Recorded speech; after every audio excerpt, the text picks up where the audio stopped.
And I always say, you're crazy until you're successful, then you're brilliant as an entrepreneur. As a random, you're absolutely crazy until success. And then all of a sudden they chart all those crazy ways you had about you and these things you do. They're really kind of a negative until you're successful. Like, oh yeah, he used to do this. He used to stand on his head and think about things. That's brilliant how he did. But it's now because if it's part of the recipe for success that they saw, all those crazy things are actually now becoming really like what you want to do. And that's cool because that's the new way. My name is Thad David. I'm a former Marine Recon Scout sniper with 2 deployments to Iraq. As a civilian, I've now facilitated hundreds of personal and professional development trainings across the country. And it struck me recently that the same things that help civilians will also help veterans succeed in their new roles as well. Join me as we define civilian success principles to inspire veteran victories. Welcome to another episode. I'm here today with Neil Krovats. He is the founder and owner of Clearline Technologies. How are you doing, Neil? I'm great. How are you today? I'm wonderful. Thank you so much for taking some time out of your very busy day. I know you are literally all over the map, all over the world, spreading the good word. I'd love to just dive in really quick. If you don't mind telling us what you do, and I know you have this huge goal of what you and your company are going to do and what you're currently doing. Tell us a little bit about that. Yeah, so I was a manufacturer's agent, family business for quite a few years, and one day, and we were in plumbing and heating products, very glamorous stuff, toilets and toilet seats and stuff. And some guy came to us one day with a new line of products they wanted us to look at, and it was these pipe supports that were made out of plastic. Now, pipe supports go on rooftops for supporting. When you look at a commercial roof and you see a pipe along the roof, you see a block of something underneath it. That's called a pipe support. And so he had made one out of plastic. Mostly people were just using lumber, like 4x4s. And so when we did our research and came back to him and said, yeah, we'll take the line, he had given it to somebody else. So so at that point I just went, well, I think the idea was great. I had a great response from the plumbers. So I thought, well, let's see if we can't make something ourselves. So I changed hats from being a manufacturer's rep to being a manufacturer, which, I always knew that the better money was and the unlimited life was with manufacturing, not with being an agent for somebody else, because your territory limits you. And being somebody like myself, I can't stand limitations. Being told that this is all you're ever going to do. And we had a very small territory, we were Manitoba, Canada. It's a province in Canada. And in a very small town, 700,000 people. The whole province was 1 million people. So you had to really sell a lot of stuff to make a living. But anyway, so I invented this product. There's a whole long story to that. Decided I need to find something that could compete with wood blocks. And I wasn't going to come out in the market with some expensive thing and try and get plumbers to stop using something that costs half and get them to use our product. So my thought was that if I made it out of garbage, that would be a very inexpensive input cost. I started looking for different waste streams that we could utilize to manufacture pipe support. So I happened across recycled tire rubber, and there was a guy making curbs in Montreal, Canada, and they were making these parking curbs. And I called them up, and we were able to buy their seconds that they had manufactured with square ends instead of chamfered ends, and that started the business. I cut them all up, put some brochures together, and put some steel on them, and made a whole product line, and went to market with it. And I remember we used to get excited for getting an order of 20 of them. Now we get excited when we get an order of 200,000 of them. So it's the scale has changed. Excitement's still there, but the scale has changed. That's absolutely incredible. And I love it. Everything that I do in my day-to-day job, I work in the trade. So I love that this originated in the trades because it's changed so much of my life. And to see what you've done, you do all of this out of recycled tires.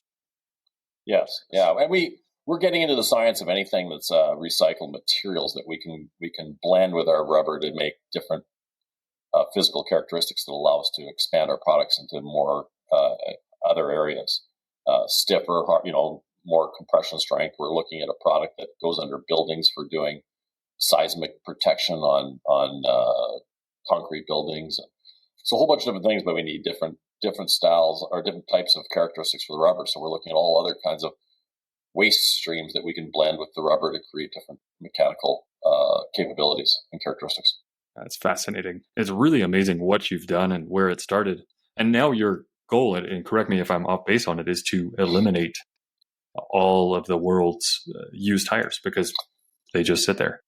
Yeah, I mean, the thing about using waste streams is it's exciting to me. Maybe I need to have more excitement in my life, but I love when you can find something out there, and I think the whole world does. I mean, you look at like the talent shows out there, people are so drawn to when you can find a diamond in the rough, something where it's a waste, it's something that no one's using, or whatever. You can grab it and make it into something. I think the world is quite enamored with that concept, and it inspires people. And so when we come up with different things that we make out of waste streams, it's really fun, and people really get excitement out of it because it's like, you're finding this diamond, this treasure. And so I look at all the waste streams out there as a treasure hunt. When you look at how much goes into the dumps every year, and I mean, there's more material being thrown out every year than being manufactured every year. And that's material. And if you can break it down to being an actual commodity or a resource like gold or steel or anything like that, that's how I look at the rubber. So I have 1.8 billion tires go into the dump every year around the world, and only 25% of that gets recycled into something. And so, I look at this, there's billions of pounds, 70 billion pounds of rubber out there that's mine for the taking. It's just sitting there. I can have it for free pretty much and make whatever I want out of it. So now it's a case of, well, what else can I make with rubber? And there's no end. So we just have to continually grow. We're growing exponentially. I think our growth has been 50% per year for the last 3 years. And that's a company that's 20 years old and developing new things. So we went from having the pipe support to now we have curbs and speed bumps and traffic bases, those cones, they have that rubber base on the bottom. And we're constantly developing more products, which is what I enjoy doing. Now, that being said, why not set the goal that we can change the world instead of just making your product and hoping to make some money? Let's actually take this and ramp it up a bit and see what we can do about actually solving the tire problem. Because, input, output, all the output of the rubber out there in this world can be turned into an input, then you would solve the problem. Sounds very simple. For 70 billion pounds of rubber, you got to find a use for it. But yeah, that's kind of how we look at things. That's an incredible thing that you've done, and I love how you always hear with entrepreneurship is kind of swim to open water, and you've done that with the resources that you need to build your products. Whereas everybody else, to that diamond in the rough, everybody's looking for the next shiny thing. You literally went to the dump and said, "Well, what can we make here?" And it's pretty fascinating. And here's the secret. Don't tell anybody this. But the margins when you take garbage and make it into a product are spectacular. And it's all so simple. When you say it out loud, you go, "Oh wow, yeah, duh." But the less you spend, the more you make. Retaining of your sales is number one. And I always said to somebody, I'd way rather have a company that sells $5 million but profits $3 million than a company that sells $100 million and profits $3 million. Yep. And that happens all the time. What do you mean? Well, you see these giant companies that everybody gives such respect to, and they're doing $100 million, but their EBITDA and bottom line is usually 7 to 10%. Mm-hmm. And when you're making product there where your input cost is almost zero, I'll guarantee you right now, it's your EBITDA is a hell of a lot more. It's fascinating.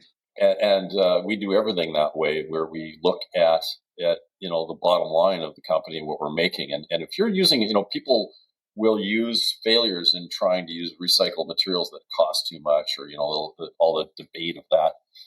And we always say that if it's going to end up costing more than the comparative product, then we won't do it. It won't be. It doesn't make any sense to do that, and people are not willing to pay more for something because it's environmentally advantageous. They'll maybe pay 2% more, or it'll be a tipping point between one or the other. But for the most part, and I don't think that people should. And I think we've been slamming that down.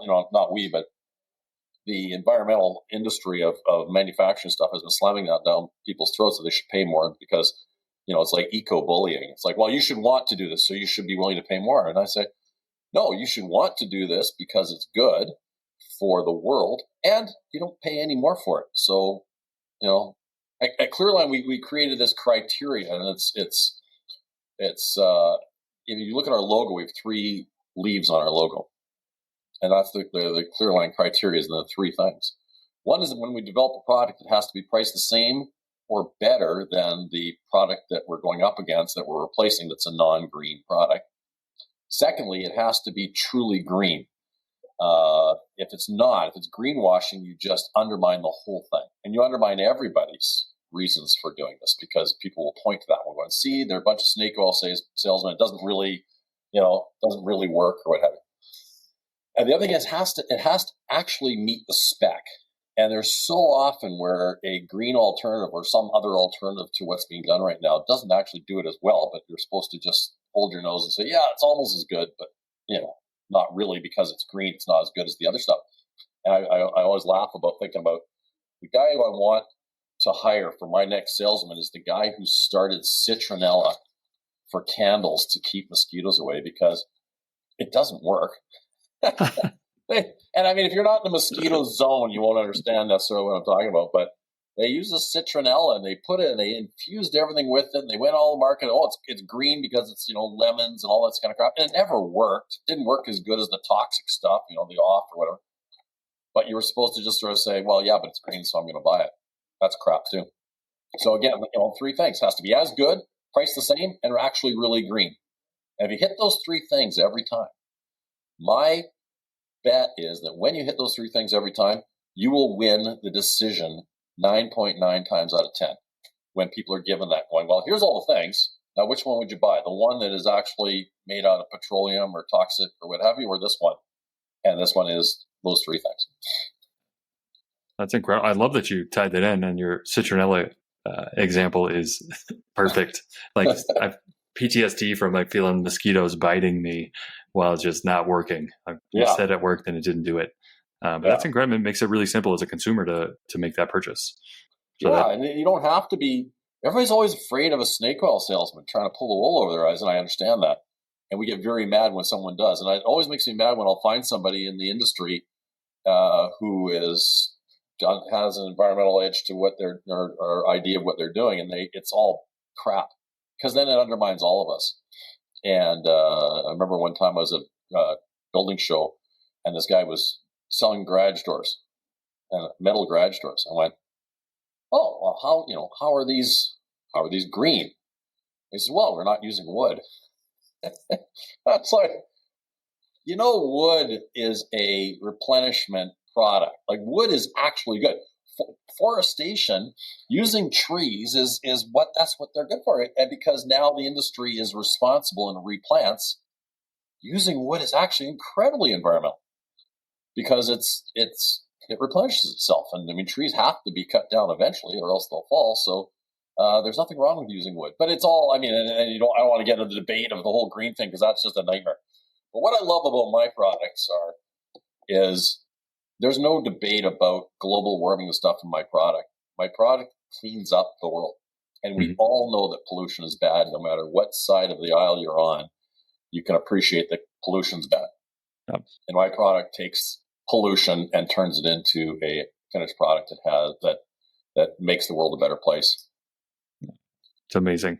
I love what you've done and what you continue to do literally all over the world. It's amazing to hear about. And so I know we're sitting on an airplane randomly next to each other, and we started talking about it. And you brought up this concept that I would love to hear you just kind of, before we deep dive too far into it, just kind of give a brief overview, but how people are random or sequential in this nature of it. And what gave you that idea? What is it? How would you just give the elevator pitch of it? Yeah. So, I mean, being an entrepreneur is somebody who sees things that people don't. They always ask why, and then figure out, they question the stuff that we have taken as the mundane beige in this world that we just accept. And they go, well, why? Why are we putting up with this? And they try to figure a way to do it better.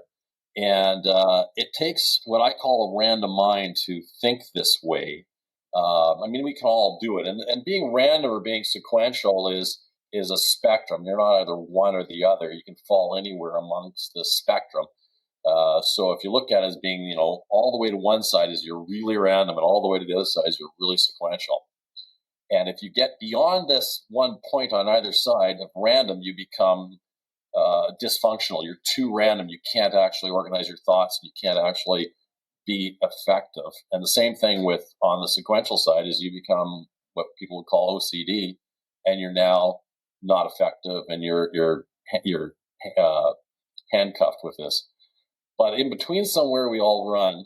And, I always laugh at it. I explain to people this because everyone always says when I talk to them about if you're random versus you're sequential, everyone wants to know where they are. And I'm like, well, I can't tell you, or I can give you an idea where I think. But there's those guys that you meet that everybody likes. And they're usually like, everybody likes them. They'll say, oh, that Thad, great guy, love him. And everybody, yeah, I like him. He's what I call a middler. And these are the people who sit right in the middle, and they get along with both sides. They can understand both sides equally. And they are the one that everybody likes because of that, because they understand. To understand somebody is to walk a mile in their footsteps. And to be random, where you walk through the world with a peripheral vision that's wide open. And as you walk from here to there, you can be looking at this, looking at that, and thinking about all these different things at the same time. Sequentials are more about a straight line and walking from here to here in the most efficient way. And they don't all of a sudden start thinking about how that light fixture looks like the one from your old house that you lived in. And boy, you'd like to find that. Oh, that house is I remember that house. I wonder who owns it now. As you're walking towards this over here, and you're having all these different things happening in your mind, but you're able to control it and focus in a way that sequentials just don't understand. And I say to people, because you hear as a random, you always hear people saying, "Oh, he's unfocused, and he's all over the place," and they because they can't understand what it is to spin 10 plates at the same time. And I use the plate spinner example because in the circus they used to have the guy who spin all the plates. He has to keep them all going. He starts with one, and he puts a whole bunch of good. And that's life to me. Is I'll have 15 plates on the go, and I'll be spinning them all and having huge energy and really enjoying it. Whereas as if you tell me just to focus on one plate and just spin that one plate, that plate's going to fall before you know it, because I'm going to be off doing something else. I'll be bored. It won't keep my attention, and I'll be done. And the world wants us to focus on the one thing, and we are rewarded for being compliant. How we're taught in school, you're rewarded for being compliant.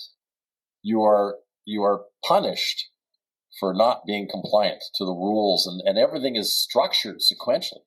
In school is all about, here, I'm going to feed you this lesson that starts here and ends there in a straight line, point one up to point whatever.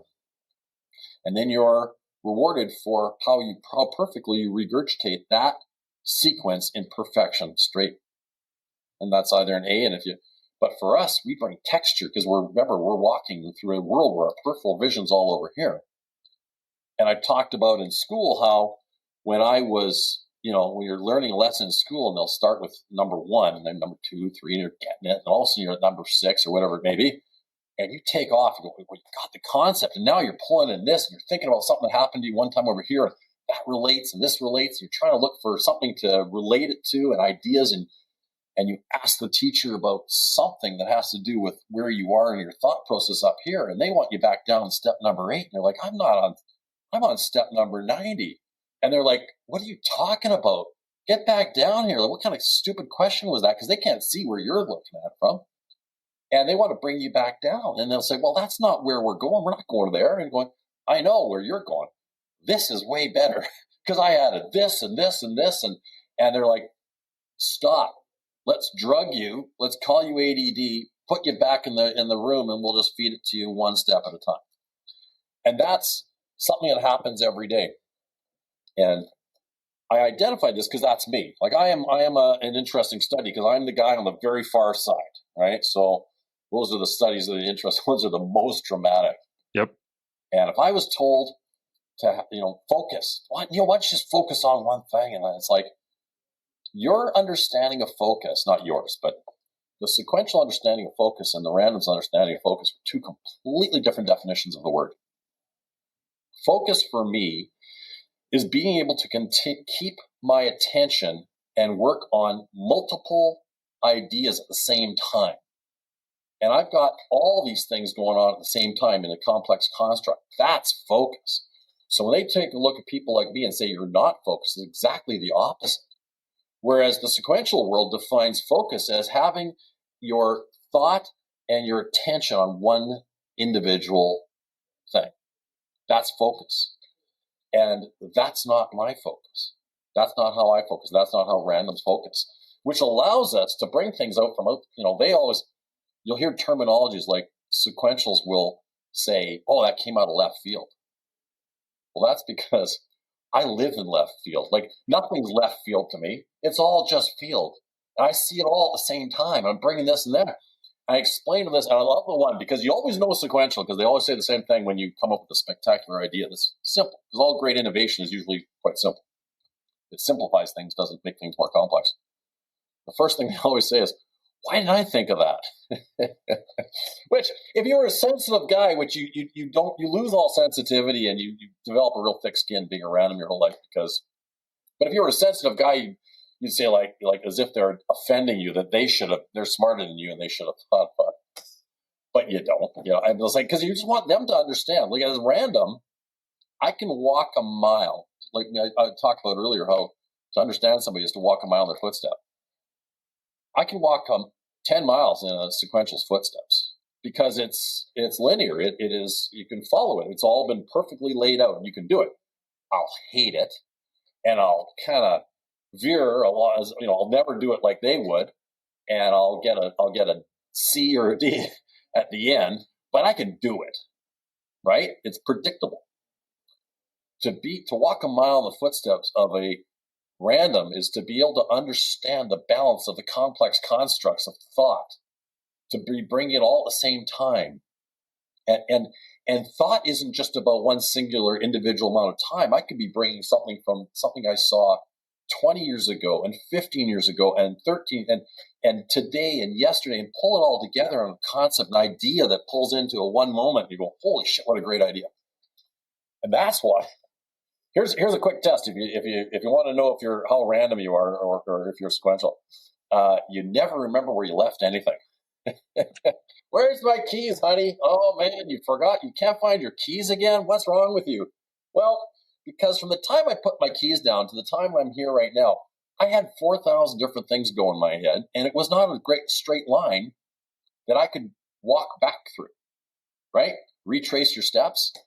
To retrace the steps for a random in a moment of an hour is so difficult because the conversation does not have any link. The thought process has no linkage. The linkage is all over the place. So you pluck a little from here and here and here. And so to retrace those steps is really tough. So you have to retrace it with thinking about what you were feeling and what you're like. It's a feeling that you retrace and a zone that you get into that you retrace and try to feel, oh yeah, I was thinking about this. And when I was thinking about that, and you got to retrace that thing. And it's really hard. So to find out where my keys are, I don't know. Well, let's check where the last place I put them last time.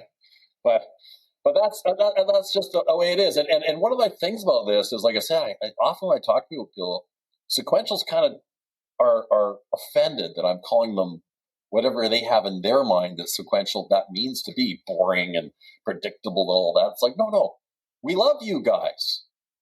I want you around. You have great talents. I mean, you've been rewarded your whole life for it. You got straight A's in school. I was getting a C or a D and get my ass kicked when I came home because my grades sucked. So there's a place for you. There's a place for us. There's a place for everybody in this world. I'm just trying to shed light on the world to say, hey, when you meet a random, and by the way, and he's not looking you in the eye when he talks because he hasn't trained his eyes to not follow his mind. Because when a random is talking to you and they do this and they do that, and it's because they're following the ideas, even though they're hearing every word you're saying, but they haven't trained themselves to adhere to what people need to see, which is eye contact. And you'll see an autistic one thing about autism, which is, and I'm not a psychologist. I've done a lot of research on this, but I mean, autism is one of the big things with autism is eye contact. And, it's just another thing that doesn't go along with the world of how we all expect us all to act. So people will misinterpret that. So anyway, I've said a lot about this stuff, but, and of course, as being random, we're all over the place right now because I'm just letting it go from one idea to another. I have this nice list of all the ways I was going to talk to you about stuff. There's no way. I'm writing a book, and I decided in the book I'm going to make all the chapters be like, first chapter will be chapter 5, and then we'll go to number 8, and then number 1 after that. Nothing I enjoy more is fucking with my sequential engineers, because I'll be in a conversation with them and I'll go off onto a tangent about something. Like we're talking about this, and what about this? And we're going to do this. And I go off on these tangents, and allowing us to think and create together, and watching the pain in their face when I'm on a tangent, because they're just counting the moments until we get back onto the conversation where we left off. Mm-hmm. So you watch them in physical pain while I'm off on some tangent, but because I'm the boss, we're still on that tangent. Yep. Well, and when you said, give me one plate and tell me to focus on this one plate, I half imagined you saying, and I spin the plate, and I realized that plate reminded me of my buddy's house back when I was a kid, and and that's why it falls off, because it's not able to grab it. But I love your explanation of it. I'm very excited. I know you're writing a book and putting it together, and I can't wait to read it all. It was a really just amazing concept. Well, I don't think I'm saying anything that the world didn't know, and I think that's the case with most books, because nothing's been reinvented in psychology of this world. It's just discovery, and the idea on this is one of the big things I wanted to do and hope to do is help sequential parents understand their random child. And I've had that happen a couple times where I've been on a plane, like talking with you, and on that thing, and I was explaining to a lady who sat next to me about this, and got on talking, and she started to cry because she was so overwhelmed, because she says, my child is that. And I know he's smart, but he's just having trouble, and he's in trouble at school and all this, and it's like, yeah, he's not being engaged, and they want to drug him. They want to say, well, he's ADHD. Like, if I hear that one more time, if I hear one more person call me ADD, now I don't get mad. I understand it, because they're trying to put an understanding to me. And as I've said, to understand a human being is to walk a mile in their footsteps. Sequentials can't possibly walk a mile in my footsteps because it's so out of control. They can't balance all that stuff at the same time if it's not following because I mean, like I said, in school, you're rewarded for being this way, right? I mean, when you're in school, what do you get straight A's for? Perfect sequential linear thought process. To learn the lesson and bring it back in a perfect understanding, and that you know exactly where it is from there here to the end. I was a 50 average in school. And the one thing you'll notice when you find all entrepreneurs like myself, they all got 50 averages. Like hardly any of them ever got straight A's. And usually if they got straight A's, it's because they found a way to cheat. And I remember when I was in my grade 12 grades, when they came home and they got put up on the fridge, my girlfriend at the time came over to the house and she saw the grades, and she thought those were the number of students in each of my classrooms. True story. Anyway, but yeah, no, I mean, we don't do well, and we get beaten up our whole lives for being this way. And my hope is to stop people from drugging these kids who have random minds. They're not ADD, they're random, and they need to be understood for how they're processing. Random or sequential is about how you process information. I process information from any angle, any level, any time. It doesn't have to be just visual angles. Like I say, you walk with a peripheral vision where everything you walk by, you notice everything. But it's also time. Everything I walk by, I can pass this thing to something I remember from 25 years ago. My memory is off the charts because it drives my girlfriend crazy. I never forget anything because I have a visual understanding. I feel the things, my inputs. They're not rote learned. They're feeling learned. And they are part of a larger construct. So every time I have an input, I put it into a story of something else that comes along with it. So I just have that's how I explain my ability to be able to recall anything. A line from a movie that I saw 25 years ago that's relevant to this idea that I'm trying to explain to my staff. It's how so it's just me trying to understand. And isn't that usually the way, right? We usually, when people become doctors, a lot of times they go into the field that is relevant to something they have as a problem, right? Or has been causing friction in their lives. I'm trying to explain myself so that people will. And I wonder about one thing about this is that, with great pressure, you can do better things. The diamond under great pressure, the coal under great pressure becomes diamond, right? And I wonder if we let us randoms off the hook and let us be overly understood, we don't work so hard to try to be understood and prove our concepts, because we're constantly trying to prove our concepts to people. And I love this. This is my favorite thing. Again, I'm going all off so you can reel me in anytime. No, I love it. What's the first thing when you come up with this thing that's never been done before, and it's a concept that's like new, and you take it to the authorities? Now, the authorities are always sequential. Like, nobody's coming to me and say, "Hey, Neil, we need you to come in here because we want to set a bunch of rules and regulations." like I never write a rule or regulation for anybody. So the ability to be able to work amongst all those rules and regulations. Where was I going on? I'm trying to figure out. See, I lost it. Now to retrace my steps, I'm going to have a hard time remembering where I was going with that. Well, I think you were talking about, and I'm with you. I was thinking about, this is fantastic that this is where we're at right now, talking about being random with it. You were talking about how, like, if you were to let everybody be random, or let the randoms go, the diamond, that if you didn't have the pressure under the diamond. Thank you. Yeah. So we have thick skin because we're constantly getting in shit, and our way is never acceptable. Right. And it's not accepted by the world's rankings and the ratings. I never get good grades, so never the smart guy. So you're never getting. No one's ever giving you the benefit of the doubt because you're not the smart guy. You're the dumb guy. You're the guy who got 50 average. So and you have to be better, and you have to be able to verbally debate your concepts and your ideas. And I get greater joy. My joy when I come up with something, when I invent a product or what have you. And I've written, I used to do a webcast show, and I wrote and directed it and created it and all that. And I got greater joy from watching people laugh in the audience, and then I would leave. I didn't want to be around to get it thought about me. I love when people see my concept and they applaud it, whether they buy it or they see it and laugh at it or whatever it is. The getting the recognition for it is not where I get my energy. I get my energy from the concept being proven to be right. I always say the person who's most surprised by a crazy concept that I've created that becomes successful is actually me.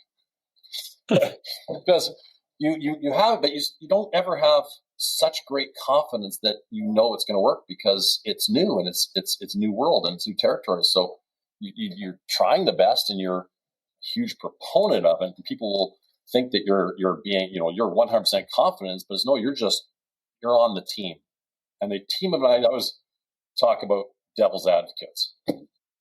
I hate these people. What do devil advocates do? What purpose are they in life? And the ones who are devil's advocates will tell you they're really important on this process of trying to figure out whether this amazing thing can happen.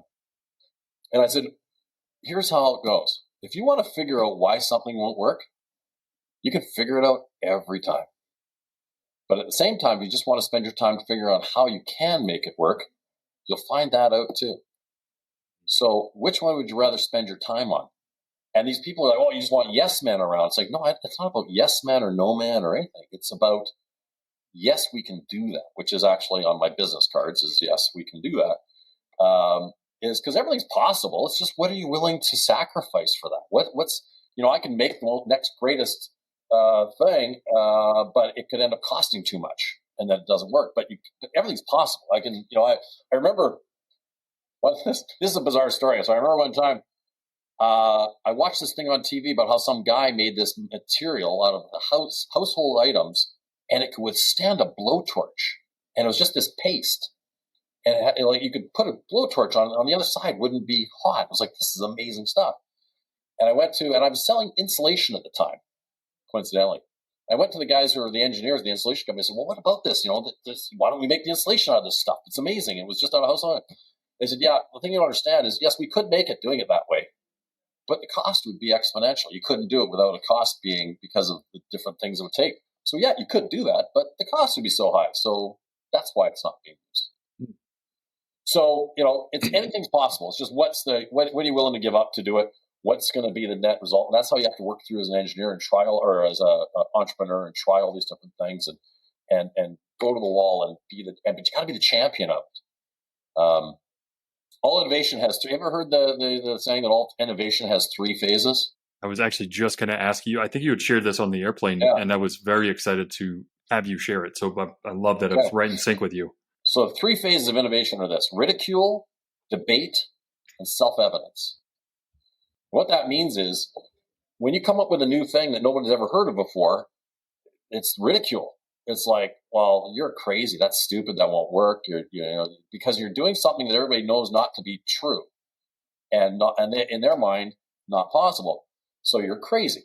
Well, somewhere along the line, somebody who's got some validation in this world, has some credibility, will say, hey, actually, that's not a bad idea. And it can gain a little bit of momentum where people will actually, maybe, and you've developed a little further, and it becomes the debate stage where everybody's debating whether it actually, like the people who will actually take the time to debate it because there's enough there that they think it may be possible. And when the debate is over and you find out, yes, it's going to work, then it's self-evident. Everyone's like, well, yeah, we all know that now.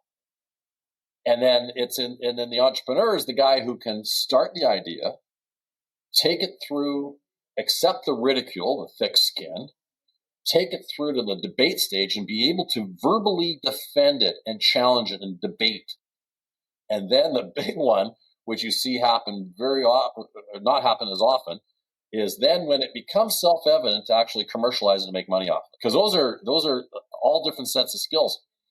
But that's what it takes. That's why you see most inventors never make any money off their inventions. It's always somebody else who grabbed it after the fact and applied it differently and made, like the guy who invented MP3 didn't make nearly as much money as Steve Jobs did with the iPod. Yeah, I was going to ask you for an example. That's a phenomenal example of somebody that brought it through the first 2 stages, and then Apple took it and made it. Yeah, that's a great example. Yeah, so we are the ones who absorb that beating, and what keeps us to go through to that third phase, to get through the first and the second. And I'll give you an example, a real life example on my 3 phases of innovation. It was the green movement. Okay, the understanding that the world was having some threat to its environment. The first guys that came up with this thing were long-haired, Birkenstock-wearing, hippie, incense-burning, pot-smoking whack jobs, tree huggers, right? All those things. Those are not really nice terms, right?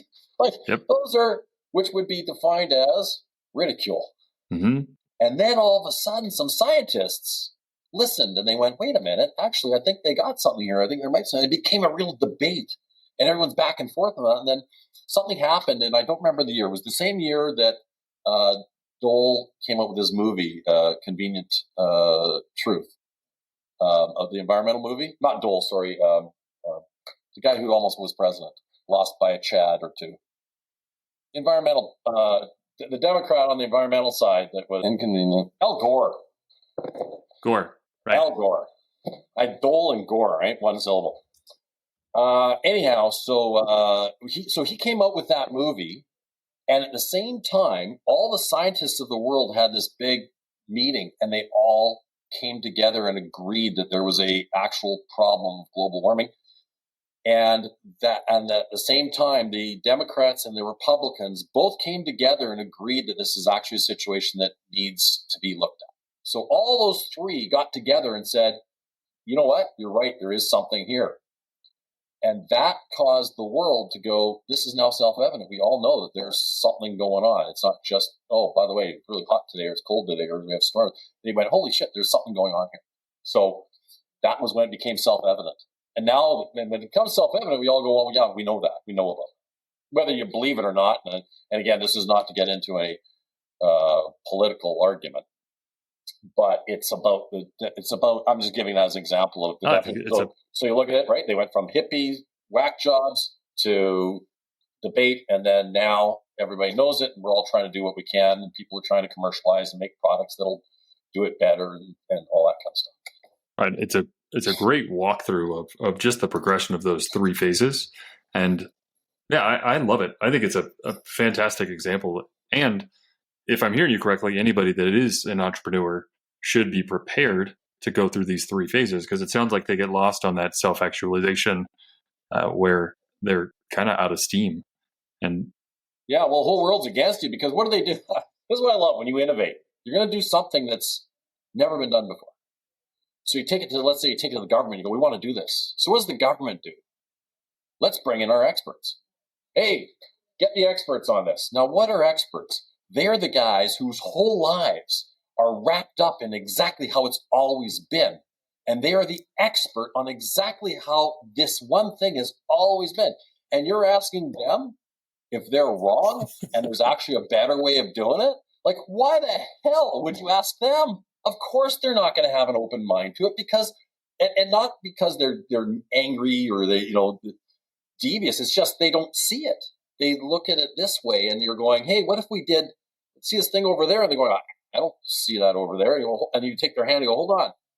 Oh, crap. Yeah, that'll work. Why didn't I see that? Because you couldn't.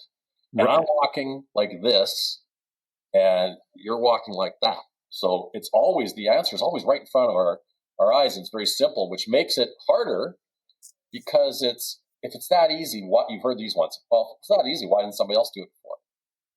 If it's that simple, why didn't somebody else come up with that? It can't be that great, because that's too obvious. Right. And, hidden in plain sight is almost should be the title of an entrepreneur's book, because I just took a rubber curb that was already being manufactured and cut it up into a smaller block and put some steel on it and created a multi-million-dollar business that I started for under $1,000. Mm-hmm. And I have every time, why didn't I think of that? Well, yeah. I don't know, but this dumb jock figured it out. So, I mean, if I could figure out, anybody could have. But... Well, what's interesting, and I know it's right there in what was said, but the moment you had made a visual reference where you had kind of, when the sequential says, why didn't I think of that? Or, and you moved their hand a little bit, and because I'm over here. And what I'm imagining, though, is the moment you switch their thought, the sequential then just jumps lockstep, and now they just go in that direction. Yeah. That's the new direction that we're headed, but that's the line that they're moving down. And then it's very interesting on the back end of it. Once the experts validate it for them, right? They got to be validated, because it still couldn't be. This 50 average guy can't be right. We got to get some validation on this one, because it can't be possibly him. Right. So yeah, it's a case of and then the carrying out and the getting it done. Everybody's required to need help. The sequentials need to help. Everybody needs to help pull together. And I always say, you're crazy until you're successful. Then you're brilliant as an entrepreneur. As a random, we are absolutely crazy until success, and then all of a sudden they chart all those crazy ways you had about you and these things you do. They're really kind of a negative until you're successful. Like, oh yeah, he used to do this. He used to stand on his head and think about things. That's brilliant how he did. But it's now, because if it's part of the recipe for success that they saw, all those crazy things are actually now becoming really like what you want to do, and that's cool, because that's the new way. I was reading this book. Actually, I read it a couple times, and there's one section of it. This wasn't the context of it, but they talked about Elon Musk, and that everybody's like, man, I wish I had the idea to invent blank or do this. I just wish Musk would maybe keep his Twitter or X profile, like the things that he says out to the world, if he could just rein those in. And he was like, that's kind of, you don't get to choose. Like, he's going to be crazy and outlandish. Like, what type of 20-year-old says, I'm going to take on the 3 biggest motor companies on the planet? You got to be pretty crazy. Well, and ballsy. Yeah, but then you expect him to say crazy stuff. You can't expect him not to be crazy in his random things that he, tweets or throws out to the world. That's what makes all the things you love about him too. Like Mike Tyson. You can't expect a guy whose life is he's amazing at being a complete savage, and then you want to bring him in and put a tuxedo on him and have him date girls. Like, and then they go, "Oh, I can't believe he did that. What? Oh, this is terrible." Well, you don't get one without the other. You don't see a lot of, upper class Ivy Leaguers becoming the next world champion of boxing, because to be the world champion of boxing, you have to be an absolute animal, because that's just what it takes. Yeah. But you can't then say, well, now we want you to be drink tea with your finger up and be like one of the society, just like everybody else. And it's the same thing for randoms. Like, we're to be able to walk and think and look all these things and do all these things. Like, it doesn't necessarily conform. And, like I wrote down about how the world rewards sequentiality and they punish nonconformity. And in the, we all are so happy that we're free, that we can speak, because we're in a country that we're lucky enough to be free to speak. And then the communist countries, they don't.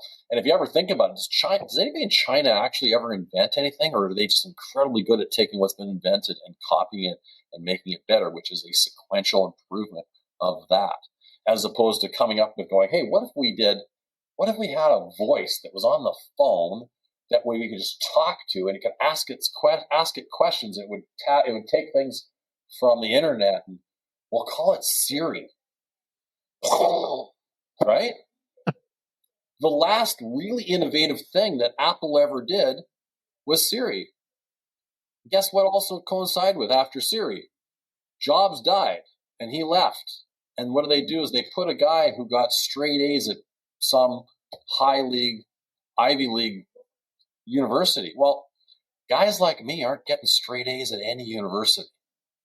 Guys like me are getting the 50s. We're out tending the bar at night because we need to make money to pay for ourselves to get through this thing. And we're way better at beer bash than we are at school. And the guys that are getting the straight A's and stuff, they're not like me. And they are unbelievably good at following the rules and recreating and making a perfect linear control to higher levels. So there was a book a long time ago that all business guys just embraced. It was called Good to Great. It was like every businessman's Bible by Jim Collins. And that book talked about that, where these Ivy League guys can make good companies, but these wild maverick guys will make great companies because they'll do all these things that are out here and out there. Like, they don't make movies about sequential. Why? Because, right? They always like the movie about the guy who buzzes the tower, like Maverick in Top Gun. They that's the stuff that is exciting in life because it's not expected. Humor is funny because you take a line of a story and then you shoot off to another direction people weren't expecting, and that misdirection makes people laugh. Everything is, conformity is never innovative. It's never exciting. It's never unbelievable. That's like, wow, that was amazing. We did exactly what we expected, exactly in the way we thought we were going to do it. And the night performed exactly how I thought. Yep. Wow, was that unbelievable? That doesn't happen. Nobody says that. I love that you brought this. So I drew this graph right here. I take a bunch of notes, and I know I told you I was going to be, but I actually drew up this graph that has this linear line across it of random to sequential. And I was going to ask you, because if you were to let a random just be a random without holding them to the sequential nature, I mean, the metric of a sequential, because there are hyper successful sequentials and not so successful. Mm-hmm. And then what would be the ranking, and how would you, I'm trying to think of a word to place on it, not to sequentialize, if I can use that and make that up without like putting a linear equation to it, but how do you pinpoint it and say that this is a successful random versus an unsuccessful? And is that even a possible thing? Well, I mean, to come up with a real cool is, one of the biggest challenges is timing, having the right timing. Mm. Fantastic idea can be amazing, but if it's not at the right time of life, the right spot where innovation is coming together, and cost effectiveness of innovation is the right time. I always say it's like the guy who originally came out with the AR glasses, Mm-hmm. the augmented reality glasses. And when they first came out, they failed because they needed they were always had to be wired into a computer. Well, you can't have this tether to something, and the batteries couldn't make it portable. So, the inventor of it is still going. And if you look at the hockey stick line of innovation, where it goes like this and like this and like this, then all of a sudden something happens that does this. Okay, paradigm shift. That little point right there, and that little point right there is usually something changed in innovation. Somebody invented a way stronger, lightweight battery that made those glasses all of a sudden be able to be untethered, and now they could be portable, and boom, off it goes. But the whole world jumps off the bandwagon over here somewhere because they don't have to pay. They just can't. They don't have the staying power to stay with this vision that the guy pushing it has, and that guy is the guy. And you're fueled by the wanting to make your theory right, not because you're a narcissist and have to be right. It's because you just want this. You want to see it through and challenge it. And you challenge it. And your energy, and that's what keeps you going in the dark nights, is because if it's just about success or failure, well, shit, entrepreneurs would, if you're trying to bring an idea from here to here, nobody would ever get anywhere because you'd be jumping off when all the investors jump off because it's taking too long and they can't see it and they don't understand it. And you're still in it, you're still pushing away, and you still have the faith that something's going to happen, you stick with it. And then boom, and that's why some inventors will invent something and then they get off. They jump off or it fails or whatever. And then somebody comes in later on and they look into the archives of an old invention that didn't work because, it needed a better battery. What if they just invent this new battery? You see what I'm saying? Yeah. So the success of them is when you actually find that theory that works, and people, it becomes the third phase where it becomes self-evident. Well, yeah, I do need that. That is something that I'm actually going to be that's effective and useful, and it'll go. Mm-hmm. Like, one other thing on the random versus sequential is I challenge you to name one sequential artist in this world. You won't find one. Mm-hmm. You can't be an artist and be sequential. You're abstract. Like artistry and creating art is abstract. You can't do that on a linear perspective.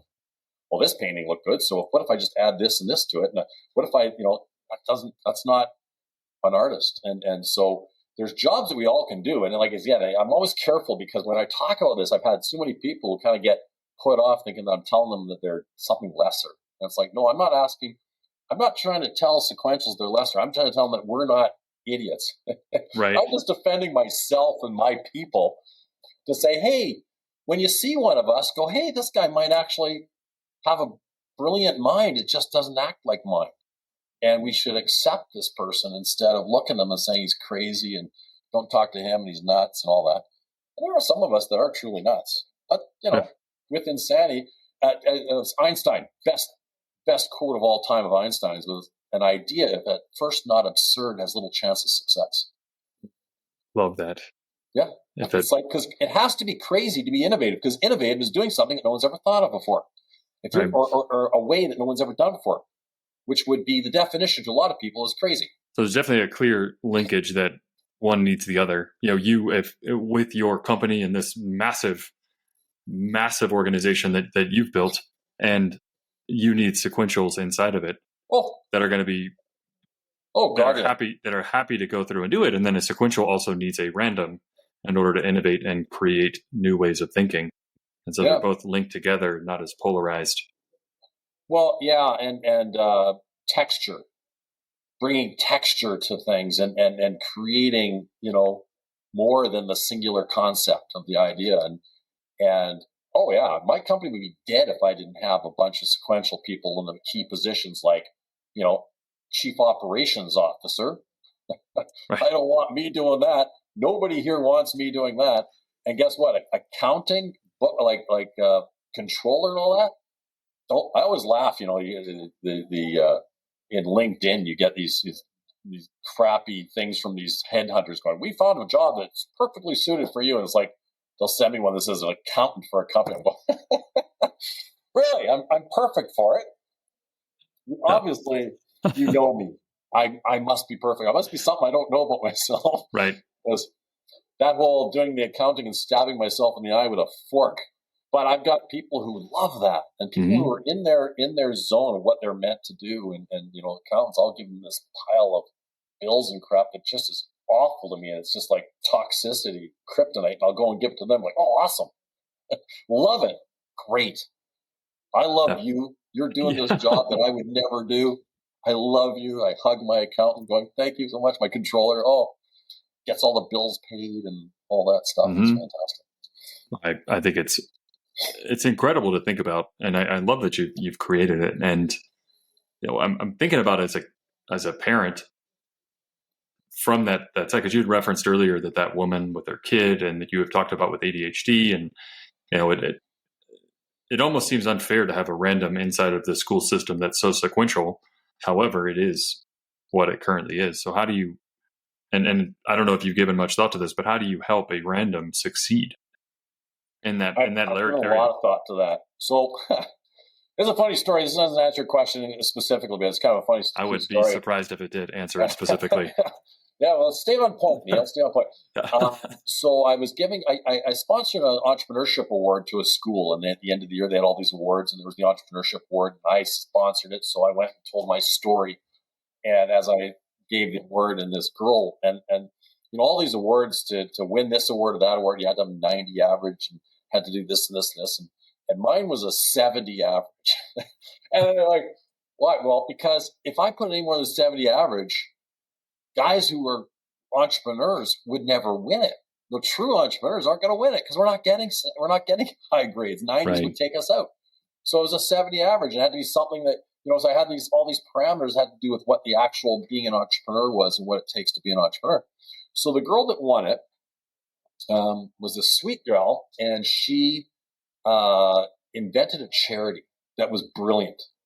And it was out of left field how she figured out how to fund it. It was really amazing. She created this charity. And when she won it, after hearing my story, she came up and she was like, man, I always thought I was dumb. And I've always, and I'm listening to your story and you're like me. I was like, absolutely. So she's like, hey, I'm not, I do have a chance of making it in this world because if you did and you're like me, I do, right? So that was kind of my goal with helping people understand that, hey, these people have a chance. Give them a chance. Listen to their ideas. Listen to their concepts. And if it's crazy, it is probably good. Right. And there are the crazy ones too, crazy ideas, and that's good. All ideas are fine. I mean, if they're always based off, there's a problem in this world, and I have an idea this isn't performing the way it could. I think I have an idea of doing something that's going to save us time, save us money, save, something, do something better than the other one, then that's a great idea. And I always start with my group. I'll bring a team together on an idea, and I say, we always have it this way. If we could do this, would that be cool? And it's like, yeah. But the ones that go, well, but we can't because no. Don't say why it won't or why it can't, or just, is this idea a good idea? If we could create something that would make, save babies' lives, would that be a great idea? And yes, it would. Okay, great. I don't want to hear why it won't. Now, how can we make this happen? Now, let's think about if this is a good idea. We all agree this is a great thing. This would be a great thing. Now let's reverse engineer and figure out how to get there now, instead of looking at why it won't work and stopping the creative process right here. All those why it won'ts, they're great. After we decide we love the idea and it's going to change the world, and after we figure out how we can potentially get there, then we can come back with, okay, now tell me some of the things I don't see that are the road, the pitfalls, or the speed bumps that I didn't see of getting to here. What's going to now stop us? Now, what's going to stop us from getting here? Now that we've decided it's great, and here's the vision of what it could be. That's how you take an idea from concept to reality. and you take those devil's advocates. I always love the fact that it says it right in the name. They are the devil. It's like it's sort of going. Somebody comes with an idea. You go, well, I just want to be Hitler's advocate for a minute on this one. What? No, I don't want to hear from you. You're the devil. It's right in your name. Leave. Out of the office. It's interesting that you bring that in. Maybe, and I don't think it ties into this one, but the critic is, and I think it's in that book, Bird by Bird. I don't know if you've read that one. It's a really great book, actually, with you writing. It's on writing and life is the little subtitle to it. I think she mentions the critic is the one that walks onto the battlefield after the battle's over and shoots all the wounded as they're laying around. It's that's the easiest part. That's the easy way out.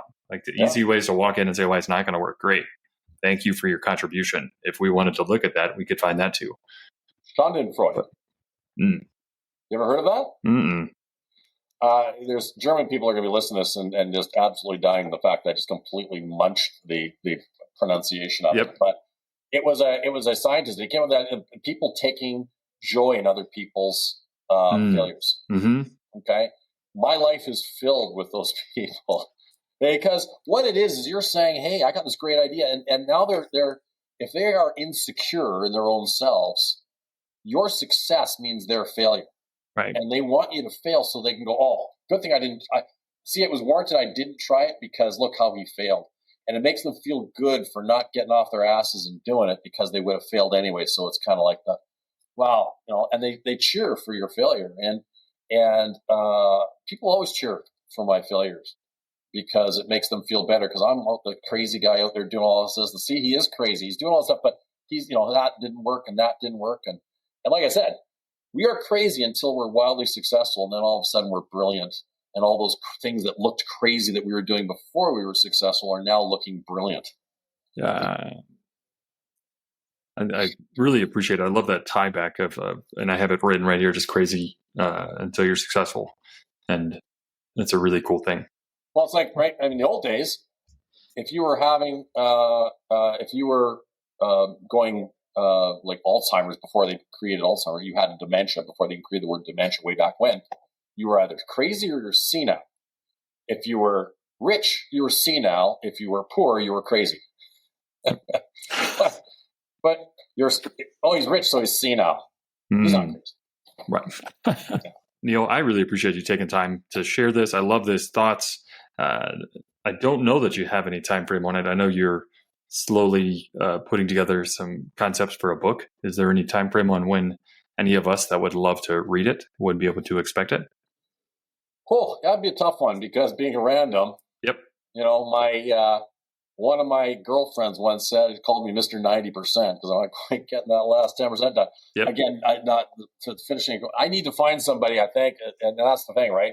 I need to grab some talent to come along with me to say, hey, let's get this done. Let's keep you on. And that's what my right-hand man in the company, he's great at doing that. It's just, he'll grab the ideas and he'll keep them, the next day and the next day, hey, have we done this yet? And it brings me back into, okay, I'll tweak this and tweak that. And I'm going doing this. And I come back and I'll tweak these things. So you kind of need that force to help me push it over the finish line. I have, hours and hours of notes and ideas and stuff like that. But, and like I said, I think I need to get it done because I think it would really help a lot of people in this world. It would help those kids who like that girl who thought she was crap and she won an award and she's like, wow. And the in her eyes, it was amazing. And she's like, wow, I'm not dumb. I actually am something. And I was saying, if you go through school, if you're a random, and you go through school, if you're not good socially and you're not good at sports, what do you have? And that's what leads to people being isolated. They're the cast-offs because they can't relate. They have nothing that they can take pride in. They're not getting good grades. They're not excelling in sporting, and they're not being rewarded as being popular because they're not, charismatic. And if you have those three things, you get, those are the kids who have the most, can potentially do the worst things.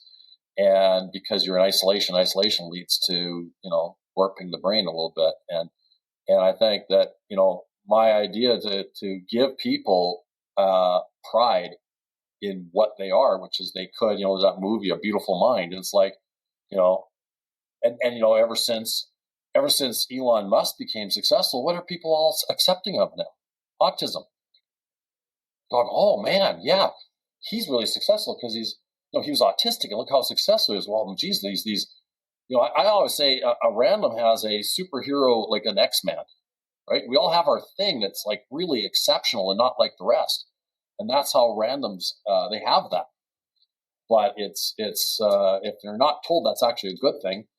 Sometimes you'll try to bury it. I have friends of mine. I'll call them apologetic randoms, because they are random, but they are trying as hard as they can to be sequential, and they're embarrassed for their randomness. So they try to adapt themselves into being a sequential because that's the only way. I had a friend of mine, a very good friend of mine, who I basically unveiled to her that she was actually a random. She was the controller of a company, and she was a random. And when I all of a sudden explained it to her, she was like, "Holy crap, I'm in the wrong job." Like this is, and the stress in her that was relieved when she got rid of that and went into doing something completely different, where she started her own company and started running the business and doing the other things that, creating it. The stress that came off of her because she was trying to adapt to being a sequential and being told that that's what's only good. You get a gold star if you act like this. You get detention if you act like that. And so sometimes people they've adapted this because it's a very imposing and controlling world of sequentiality to fit in. So it's like, it's like not unlike people who are gay, who are being told they have to like the opposite sex, that they don't, and they're having to, and the stress, and they end up committing suicide sometimes, and the mental distress from that. And then when they're told that they can let it fly, they let it fly, man. They're like, they want to tell the whole world. This was like my friend. She was this really organized person and everything. Next thing you know, she's like, her house is a mess, and she could care less about that stuff. Her car's never washed. I was going, wow, we really unleashed the beast here. And before that, I was like, who is this person? She's having the time of her life, and the world was her oyster. And the unveiling of that was like this massive freedom to be able to be who you are.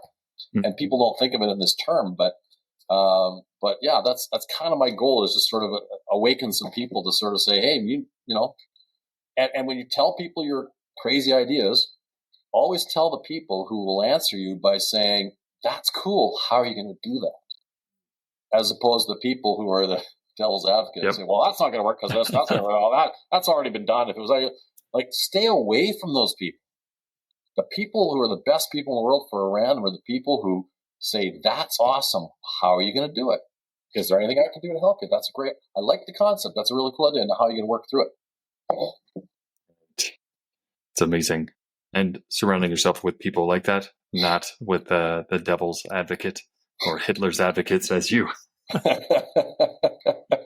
As you mentioned. I don't usually use the word Hitler in a podcast very often. Oh. But yeah, I think that if people can just accept other people for who they are and understand, it's like my son is autistic, and his mother didn't want to tell the world that he was autistic. Now, he was very light on the spectrum. He was just like on the edge of being, so he could function very well. And he could, he would talk, and he could do things that a lot of autistic kids can't do. He could, be funny and be extroverted and all that kind of stuff. And but he had some quirky things about him, and because he never told anybody, because he was never told that he was autistic. And my wife thought we can just not make it a thing, and this way he will become who he's going to be without having some sort of a stigma or something put on him. But the backfire on that was that people would look at him and dismiss him as being odd. And when you obviously go, he's autistic, you go, oh, now I understand why you did that. Oh, well, that, and now when you come out with things, you understand where people are coming from, which is relationship 101, right? But it's like, now you can understand. Now when you talk to me, even if you're a sequential, you won't get frustrated. You go, oh, that's Neil. That's how he thinks. I can see, I understand now that if he's looking off this, is he's still like, my girlfriend knows that she can be talking to me. I can be over, and she knows I'm catching every single word. She understands it. And that's, just the process to try to be understood and get all these other people understood just a little bit more. If that's what I can do and I get people understood a little more, then I've accomplished what I'm looking to do. I think you're well on your way. I'm very, very excited to read about it. I know you're going to get it done. So yeah, I really appreciate you. You can help me. Yeah, well, maybe that's why you and I met, because you're going to be the one that's going to help me get this thing done. Whatever I can do to help, please let me know. I'm here. Yeah. I'm definitely going to be the one asking you, how can it get done? Awesome. Because I love it. I think it's absolutely fantastic. And again, that's why I wanted to have you on the show and bring you on board. So thank you so much for taking the time, for sharing everything that you have. And I look forward to it. Thank you. My pleasure. It's fun to be able to talk about it. And, as you talk about it, other ideas came up in my head on what we can do to try to, do more. So I love being able to, my canvas is always the spoken word. I test fly things on people and ideas. And if it's good, they give you positive feedback, and you can kind of, so, you can't just keep it in a secret room and not tell anybody, because you're just it's only going to be you who's collaborating on it. And I think the collaboration of the world talking, like, I'd love for people to come back to me, and I do this when I talk to people about this idea. They come back and they give me another idea that I hadn't thought of, another perspective on this. So, anybody listening to this, if they have a perspective on this or something that they see, or they can question, going, well, you said this, but I don't know if I necessarily agree with that because I've got a friend who's this. I'm like, hey, I love it. I mean, the idea is fluid, and the concept is an evolving understanding, and it's psychology is something that is not black and white. So, and you made me just think of the Brene Brown has a concept that she talks about. She used it with her kids, that if you light a lighter, that if somebody that's not a friend will run over and just blow out your fires, just blow it out. And that's kind of like the devil's advocate. It's like, that's not going to work, and they blow it out. But if you're a friend and I've got to walk this flame from A to B, or in a circle, whatever random nature that I want, a friend walks over and helps you along. They actually will block the wind for you. They'll help you with that. And it made me think of you putting your idea and the kind of hide it away. When you seal that flame up, it's also going to burn out too, which is why it would be good to not do that. That old joke, your good friend is the guy who comes and bails you out of jail, and your best friend is the guy that's sitting next to you going, holy shit, was that ever cool, huh? Yeah. So good. Neil, man, thank you so much. I really appreciate you. Pleasure. And whenever the book comes out, I would love to have you back on so we can introduce it and let everybody know all the great things that you put into it. So thank you very much. Well, the one thing I find funny about this, one last comment, is like, so, I had this thing about the camera, and I don't have a laptop, so on my screen, and we have to change the camera angle. So the camera's here and the picture's there. So you got to experience almost a full time of random mind, because I'm looking the opposite direction and not looking you in the eye as I'm talking to you. I guess almost with a whole podcast of that. I think it was fantastic. I think you did a great job of jumping between all of it. But man, thank you so much, Neil. Awesome. I really appreciate your time. Thank you. 1 million veterans. Empowering 1 million veterans is my mission. My name is Thad David, and if you like this mission or this podcast, there's a few things you could do to help me out. And number 1 is just leave a 5-star review and let the world know that you enjoyed this show. Number 2, follow or subscribe the show wherever you're watching. And number 3, share it with as many people as you think would find value in it. Now, if you have direct feedback for me, or if there's anything that I can do to personally help you out, please reach out to me directly at victoriousveteranproject@gmail.com. I truly look forward to hearing from you. Conquer today.